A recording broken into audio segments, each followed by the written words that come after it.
Well, the time is just gone 11 minutes past 4, and we are now live, going across to be joined by attorney Yousha Tayob. Yousha, assalamu alaikum wa rahmatullahi wa barakatuh. Ramadan Mubarak to you. Jazakallah khairan for your time. Wa alaikum salam wa rahmatullahi wa barakatuh. Ramadan Mubarak to you and all the listeners, inshallah. Yes, Yousha, the month of Ramadan is set in, alhamdulillah, the mercy and the blessings of Allah subhanahu wa ta'ala. But obviously, Palestine still a major concern. And, we should not stop, obviously, providing coverage on what is taking place in Palestine. And also taking a look at local dynamics that are playing out now. We've seen Minister Naledi Pandor go to a number of towns as well, addressing, she's been to predominantly Indian areas like Lenasia and Pretoria and Azadville. So she's been around, and the latest we've seen, and I know this is something you and I have discussed in the past, IDF, South Africans serving in the IDF to be prosecuted. Now we see this announcement come through from Minister Naledi Pandor. Your thoughts, Yousha? Yeah, so, again, just to deal with the facts themselves. So the facts are what they are. We can obviously, hold opinions on all sides of it. And I don't know that you're chasing the opinion right now. You're chasing the fact. The fact of the matter is that we're hopeful that Naledi Pandor will activate the mechanisms to execute what she says, because I have been given the details of an investigating officer who has until now not even met with me regarding the breaches of the Regulation of Foreign Military Assistance Act. I can count a number of emails to him, a number of phone calls to him, a number of WhatsApp messages, and I'm not getting the cooperation. So I'm hopeful that Naledi has the mechanisms in place to be able to activate what she says she's going to activate, and which she's entitled to do in terms of what we call in the Regulation of Foreign Military Assistance Act. So I'm hopeful. She's making all the right noises, and I'd like to see the follow through. I know there are some difficulties, and we can discuss those on a factual basis, or we can discuss the issue around the opinion. So I'm in your hands. I got a request for this meeting about 2 hours ago. I'm not sure exactly what you want to say, or what you want to discuss. But right now, she's making the right noises. The proof of the pudding is going to be in the eating. So we wait with bated breath. We know already that some IDF soldiers were touring South Africa some weeks ago, and despite efforts to get the individual arrested, nothing happened. So I have some facts about that incident, but it doesn't look like that was successful. So not a good start, not a great start yet. Well, definitely. In fact, Yousha, I think if I recall, quite a few years ago as well, some dockets were handed over to the NPA for further prosecution with regard to, obviously, to look at the IDF, so those serving in the IDF as well. And until then, years later, nothing has been done. So, I would say to treat this with a level of skepticism sometimes may be justified, Yousha. That's unfortunately where I come from. So, in 2008, 2009, we had a dossier ready of almost 65, 70 South African Jews, male, female, who were boasting about their participation in the IDF, and we shared that information. In fact, we shared information about 2 police stations, Sandringham and Norwood in Johannesburg, that were being used as training sites and recruitment sites for these people, or for these Jewish people who serve in the IDF, mercenaries and the like. So nothing happened then. A lot more noise is being made now, and hopefully something will be done. But I also think there are some difficulties. I know that there are specialist investigators that have been appointed to deal with the matter. But the net result of all of this is that they seem to be traveling on their South African passports from South Africa to a destination somewhere in the world other than occupied Palestine.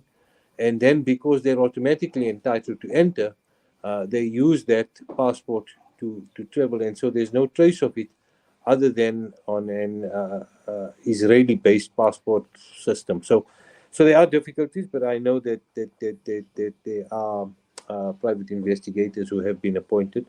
and certainly nothing has been done about our 65, 70 odd names that we have given them in 2008, 2009. And in fact, we identified recruiters, Jewish recruiters who were frequenting Sandringham and Norwood police stations, but yet nothing got done. So there seems to be a lot more noise this time, so hopefully there will be something done. But I can assure you that the investigating officer who has been appointed or whose name has been given to me has certainly not cooperated with me since October last year.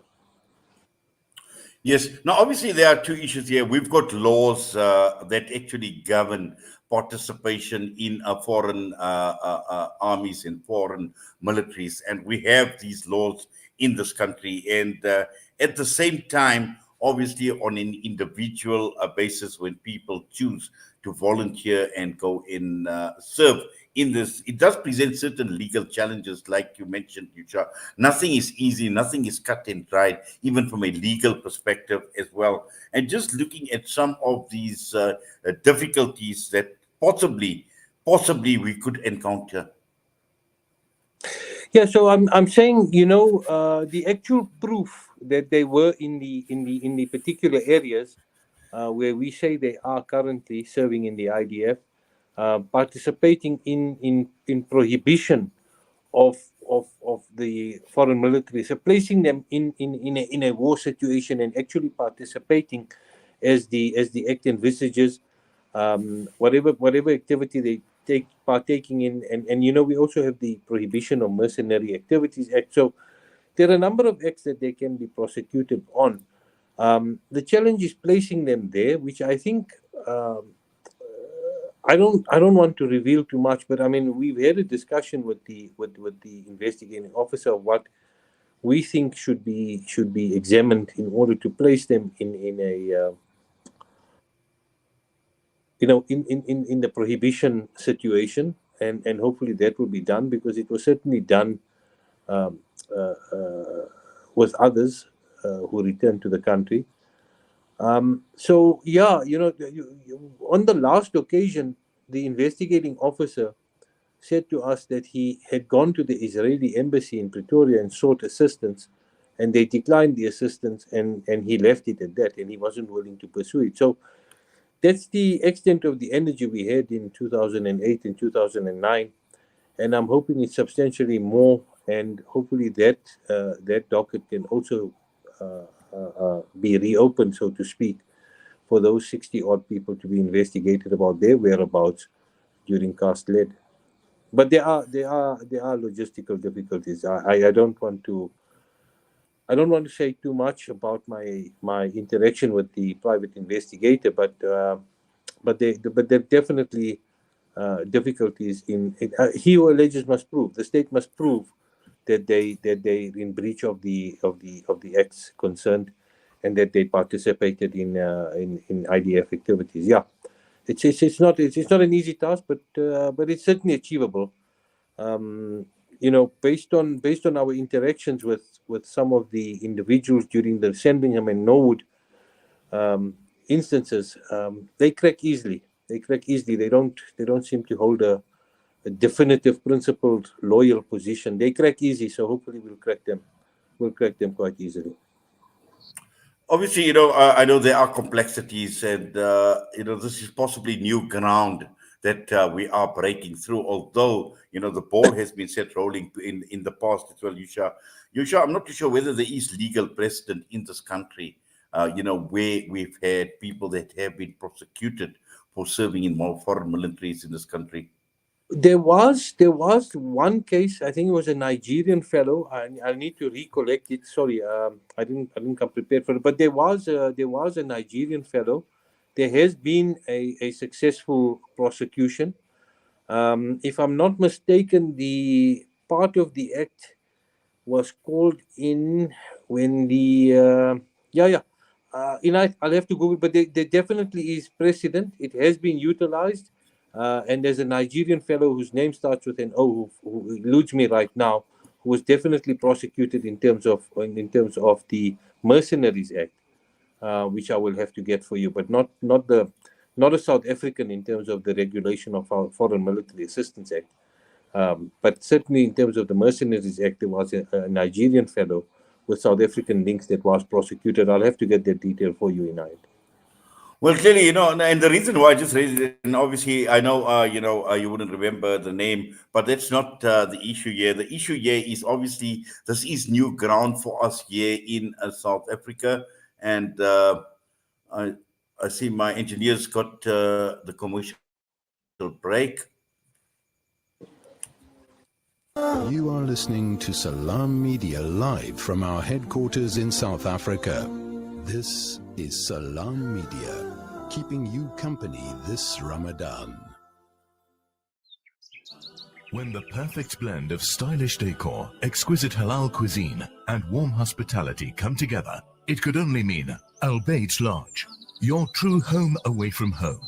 Al Bayt is the ideal heaven for families, business people, and tourists with its 4-star family rooms and other luxurious facilities. Conveniently situated close to Port Elizabeth Airport, the beach, and other amenities, your stay will be truly unforgettable, as you'll be taking home lasting memories of the warm hospitality, the serenity and tranquility that Al Bayt has to offer. For reservations, call 041 583 6415 or visit www.albaytlodge.co.za. From samosas and half moons to cook sisters and roti, everything between iftar and seri makes sunfoil cooking oil an essential part of your Ramadan. Approved by the Heart and Stroke Foundation as part of a healthy diet, this blessed month, give your family the best with sunfoil, because tradition just tastes better. Fulfill your zakat conveniently with Ashraful Aid. This Ramadan, let's make your zakat count. Ashraful Aid's zakat distribution is carefully overseen by external boards which ensure its transparency and trust. Make a difference to those who really need it. Join us today to spread hope and compassion to those who need it most. Visit our website at www.ashrafulaid.org. Discover the Africa of your dreams and surround yourself with her spectacular beauty. Relax beneath her serene sunsets and explore wildlife at its natural best. It's where the pride of Africa comes together. The Kwantu Private Game Reserve. Get to know the Big Five or cruise on an elephant safari game drive. Interact with lion and tiger cubs and enjoy world-class halal cuisine while we pamper you during your 5-star stay. Indulge in the true African experience. For reservations, call now on 042-203-1400 or visit kwantu.co.za. The Kwantu Private Game Reserve, the place of gathering. Freedom Stationery supply Marlin and Marlin Kids pens to me and my school friends. They supply just about everything we need to help us get a better education, from books to files to rulers. In fact, any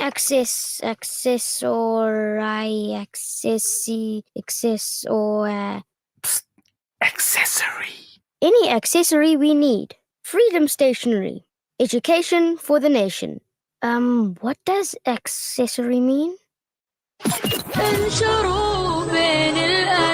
Salam Media, your spiritual companion this The time is just gone 4:25. We need to apologize for that earlier cut break while we were talking with Yousha Tayob, but we had to take the ad break. But nevertheless, Yousha Tayob is back with us, and let us continue with the discussion. Yousha, just to continue, and I think what is important for us to understand also is this possibly could be new ground, new territory for us in South Africa. South Africa has been in the spotlight with regard to the ICJ, and I'm not too sure whether many other countries around the world would ever consider prosecuting their nationals fighting in the IDF. But now that the minister has made certain noises, she has spoken about it. The world, I think, has taken up, and they've now noticing South Africa taking this to another level. Whether it happens, it doesn't happen, whether it's going to be successful or it's not going to be successful is not the issue. But again, we see the country is going to be in the spotlight once again. We go back to a discussion we had some time ago. I've always believed that, considering South Africa's history, and the apartheid that we had to suffer under, that we should have been the forerunners of fighting oppression all over the world. But we also appear to be selective in exercising that.